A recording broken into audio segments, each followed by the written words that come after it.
உங்கள் பேரை பெருமைப்படுத்துவேன்றாங்க. என்னங்க, அத்தனை பேர் முன்னாடி என்னை அசிங்கப்படுத்திட்டு போயிட்டாங்க. என் மானம் போச்சு. ஏன் இப்படி நடந்துக்கிறாங்க? திரும்ப எப்படி அந்த இடத்துக்கு நான் போகிறது? எப்படி நான் அந்த இடத்துக்கு போய் நிற்கிறது? கவலைப்படுறீங்களா? கவலைப்படாதீங்க. ஏன் இப்படி செய்கிறாங்க அப்படின்னு கவலைப்படாதீங்க. எத்தனை பேர் முன்னாடி நீங்கள் அசிங்கப்பட்டு போனீங்க? அத்தனை பேர் முன்னாடி தேவன் உங்களை உயர்த்தி வைப்பேன்னு சொல்கிறாங்க. உங்களை பெரிய ஆளாக்குவேன், உங்கள் பேரை பெருமைப்படுத்துவேன் அப்படின்னு சொல்கிறாங்க. சரிங்களா? உங்களை உயர்த்துவார், உங்களை நல்லா ஆசீர்வதிப்பாருங்க, உங்கள் பேரை பெருமைப்படுத்துவேன்னு சொல்கிறார். நீங்கள் அசிங்கப்பட்ட இடத்துல போய் நின்று பாருங்கங்க. போய் தான் பாருங்களேன். இன்றைக்கி தேவன் தான் உங்கள் பேரை பெருமைப்படுத்துவேன்னு சொல்கிறாருல்ல. போய் நின்று பாருங்கள் எந்த அளவு உங்கள் பேர் இருக்குன்னு. கண்டிப்பாக உங்கள் பேரை பெருமைப்படுத்துவார், உங்கள் பேரை உயர்த்துவாருங்க. எவ்வளோக்கு எவ்வளோ உங்கள் பேர் கெட்டு போச்சோ அவ்வளோக்கு அவ்வளோ உங்கள் பேரை பெருமைப்படுத்துவார், உங்களை உயர்த்தி வைப்பார். எரிகோ ரோட்டில் சகேயுன்னு ஒருத்தர் இருந்தார். அவர் என்ன பண்ணாருன்னா, நல்லா அவங்க டாக்ஸ் கலெக்டரு, இந்த வரி அந்த வரின்னு எல்லா வரியும் மக்கள் மேலே போட்டு பணத்தை பிடுங்கினார். அநியாயமாக பணத்தை பிடுங்கினார். யாருக்கும் அவரை பிடிக்கல, யாரும் அவன் பக்கத்தில் போய் நிற்க கூட பிடிக்கல, விரும்பலை.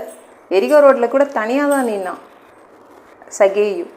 காட்டுத்தி மரத்தில் ஏறி தான் நின்றுட்டு இருந்தான். யாரும் அவனை எட்டி கூட பார்க்கல, அசட்டை பண்ணாங்க அவனை. ஆனால் ஏசு என்ன பண்ணார்? நேராக சகேயு கிட்ட தான் நின்னார். பப்ளிக்கு சுத்தமாக பிடிக்கல, பொதுமக்களுக்கு சுத்தமாக பிடிக்கல. எவ்வளோ நல்லவங்க இருக்காங்க, இவங்கிட்ட போய் பேசுகிறாரு இவர். உங்கள் பேர் கெட்டு போச்சுன்னு உங்ககிட்ட யாரும் பேச மாட்டேங்கிறாங்களே, உங்களை தள்ளி ஒதுக்கி வைக்கிறாங்களே.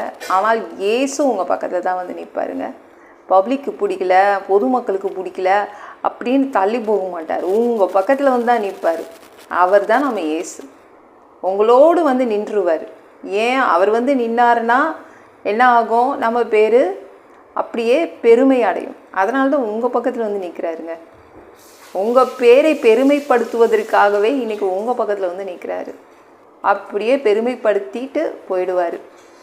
சகேயு பக்கத்தில் போய் நின்னார், வீட்டுக்கு போனார், அவனை மாற்றினார். சகேயு என்ன பண்ணான்? ஏசு போனோடனே 4 மடங்கு திருப்பி கொடுத்தான். யாரெல்லாம் ஏமாத்தினானோ, ஏமாற்றி வரி என்ற பேரில், டாக்ஸுன்னு பேரில் எத்தனை பேர்கிட்ட பணம் பிடுங்கினானோ அத்தனை பேருக்கும் 4 மடங்கு திருப்பி கொடுத்தான். அவர் தான் அப்படி தான் ஏசு பண்ணுவார். உங்கள் பேரை கரெக்ட் பண்ணிடுவார், பெருமைப்படுத்துவார், உயர்த்தி வைப்பார், பெரிய ஆளாக்குவார். பயப்படாதீங்க.